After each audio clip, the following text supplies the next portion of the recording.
Hello everyone, welcome back to my new blog. और आज हम जा रहे हैं पौंडीचेरी। तो इस ब्लॉग में मैं आपको पूरी चीज़ें बताऊंगी कि हम लोग बैंगलोर से वहाँ पे कैसे पहुँचे और वहाँ पे कहाँ रुके और क्या आपको चीपेस्ट पड़ेगा और कहाँ कहाँ आप घूम सकते हैं। तो इस जानकारी के लिए आप पूरा ब्लॉग देखना मत भूलिएगा, ठीक है। तो चलो शुरू करते हैं। तो सबसे पहले तो हम लोग सुबह 5:30 बजे BTM से यहाँ निकले। सो बैंगलोर से तमिलनाडु जाने के लिए सबसे कॉमनली यूज एग्जिट राउट होता है, जो कि है national highway 44 via electronic city. Because like हम साउथ बैंगलोर में रहते हैं एंड BTM लेआउट से चले थे, तो हमारे लिए इलेक्ट्रॉनिक सिटी वाला राउट जो था वो बेस्ट था। जो लोग नॉर्थ बैंगलोर में रहते हैं, सपोज इंदिरा नगर या KR पुरम, तो उनके लिए ना national highway 74 that is Hoskote to Kolar वाला हाईवे भी जो है सूटेबल हो सकता है। एनीवे हम लोग इलेक्ट्रॉनिक सिटी की एलिवेटेड रोड क्रॉस करने के बाद नेशनल हाईवे 44 पे कंटिन्यू करते हैं until Krishnagiri, crossing Attibele and Hosur on the way. इस 85 किलोमीटर के स्ट्रेच को कवर करने के लिए हमें अप्रोक्सीमेटली 1 आवर 40 मिनट्स का टाइम लगता है। एंड कृष्णागिरी में हमारा फर्स्ट पिट स्टॉप था, जहां हमने ब्रेकफास्ट किया। अब कृष्णागिरी से आगे जाने के लिए 2 राउट्स हैं। One is via national highway 77 towards Tiruvannamalai, Gingee and Tindivanam, and other one via national highway 48 towards Ambur and Vellore,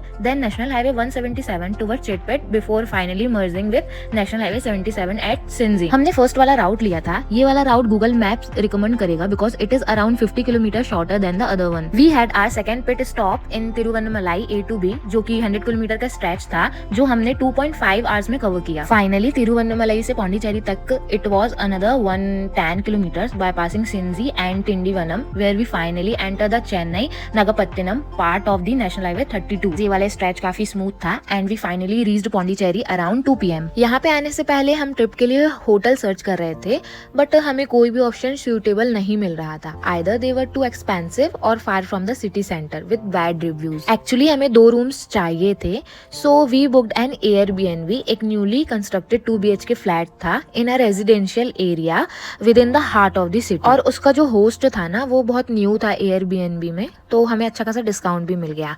अब आप ये पूछेंगे कि Airbnb क्या होता है, तो मैं आपको वो लास्ट में बताऊंगी। तब तक के लिए आप मेरे ब्लॉग में बने रहिए। तो गाइस, जैसे कि आप देख सकते हैं हमें कितना अच्छा रूम मिला है। तो हम रूम में पहुंचने के बाद थोड़ा रेस्ट करने के बाद नहाते हैं एंड देन रेडी होके हम लंच करने के लिए फिर बाहर निकलते हैं। तो गाइस, फिर हम लंच करने के लिए गए फिश ओरेंट में, मिशन स्ट्रीट के पास। और वहाँ पे हमने बहुत कुछ ऑर्डर किया होता है, बट मैं वीडियो बनाना भूल जाती हूँ। देन लंच करने के बाद मिशन स्ट्रीट पे ही हम एक चर्च जाते हैं। एक्चुअली मुझे पूरा नाम तो याद नहीं है, मैं भूल गई हूँ, बट मैं ऊपर लिख दूंगी। बट वो वहाँ पे 1791 से था। तो उसके बाद हम बहुत ज़्यादा टायर्ड हो जाते हैं और शाम भी हो चुकी होती है, तो फिर हम वहाँ पे थोड़ी बहुत शॉपिंग करते हैं और वापस अपने रूम में चले जाते हैं। तो रात में हमने कहीं और जाने का प्लान बनाया। So we went to this restaurant called very Pondy, जहाँ पे लाइव म्यूजिक चल रहा था and we tried sand lobster for the first time. और हमने प्रॉन्स बिरयानी भी मंगाई थी, जो कि बहुत ज़्यादा टेस्टी थी। गाइज, ये रेस्टोरेंट थोड़ा एक्सपेंसिव था, but food quality and taste was amazing.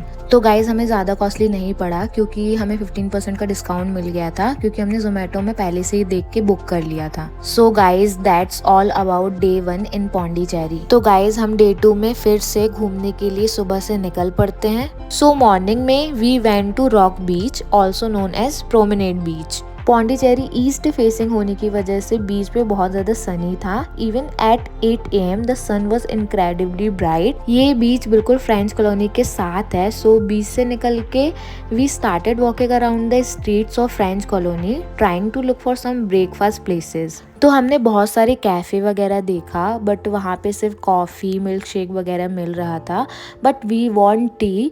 So finally we found this cafe. This cafe was so pretty और यहाँ पे हमें टी मिल गया। बट ब्रेकफास्ट के ऑप्शन कुछ खास नहीं थे, वही ब्रेड वगैरह मिल रही थी। बट मेरी मम्मा को ब्रेड वगैरह पसंद नहीं है, उनको पोहा या इडली डोसा टाइप का कुछ खाना था। तो हम लोगों ने यहाँ से बस टी पिया और वहाँ से फिर से मिशन स्ट्रीट पे आ गए ब्रेकफास्ट के लिए। और हम लोग ब्रेकफास्ट करके फिर से अपने रूम में चले गए। और थोड़ा रेस्ट करने के बाद आफ्टरनून में हम फिर लंच के लिए the bluefin seafood restaurant गए, where we tried variety of food. तो आप देख सकते हैं हमने कितना सारा सी फूड मंगाया, जैसे crab, lobster balls, fish curry, chapati, biryani, soups and many more. अब हमारा ओरोविल जाने का प्लान था बट हमें लंच में काफ़ी लेट हो गया था। सो ओरोविल क्लोज होने का टाइम हो रहा था, so we had to cancel the plan. तो इतना सारा खाना खाने के बाद ना हम बहुत ज़्यादा थक गए थे बट हम रेस्ट नहीं कर सकते थे क्योंकि हम इतनी दूर घूमने के लिए आए हैं, तो हम अपना टाइम ऐसे वेस्ट नहीं कर सकते थे। So ultimately we had to end the day with a beach visit. So we went to the Serenity Beach. It was quite far from the city center via Chennai's East Coast Road. ये हमारा last बीच visit होने वाला था for the day. हम उसके बाद वापस अपने Airbnb में आ गए। Traffic was crazy along the way, सारी मार्केट्स क्राउडेड थी बिकॉज ऑफ संडे। बट रात को after dinner we decided to visit one more place before we end our trip. Unfortunately Pondicherry में काफ़ी बीचेस जो है ना रात 8 PM तक क्लोज हो जाती हैं। So we had to look for one that is open till night.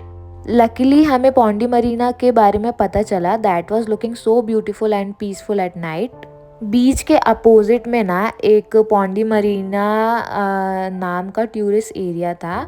वहाँ पे बहुत सारे फूड कोर्ट्स थे एंड शॉप्स थे। हमने वहाँ पे टर्किश आइसक्रीम ट्राई किया और बहुत सारे शॉप विजिट किए। अल्टीमेटली वहाँ से हम 11 PM के अराउंड निकले। It was far but the visit was worth it. तो इसी के साथ हमने अपना सेकेंड डे पौंडीचेरी में एंड किया क्योंकि हमें सुबह बेंगलोर के लिए निकलना था। तो गाइज इसी के साथ हमने यहाँ पर पौंडीचेरी की ट्रिप खत्म की बट हमें बहुत ज़्यादा मज़ा आया। अब हम निकल चुके हैं बेंगलोर की ओर। अरे हाँ, मैं तो भूल ही गई, मैंने आपको बोला था मैं लास्ट में आपको बताऊंगी एयरबीएनबी क्या होता है। तो एयरबीएनबी एक अमेरिकन स्टार्टअप है जिसमें लोग जो है ना अपनी प्रॉपर्टीज़ रेंट में दे सकते हैं फॉर फ्यू डेज। तो वहाँ के जो होस्ट होते हैं ना उनको एक्स्ट्रा इनकम का एंड टूरिस्ट को भी लोकल के साथ रहने के एक्सपीरियंस का चांस मिलता है और ये चीपर भी होता है अदर होटल से। और इसी के साथ मैं आज का वीडियो यहीं ख़त्म करती हूँ। तब तक के लिए बाय बाय।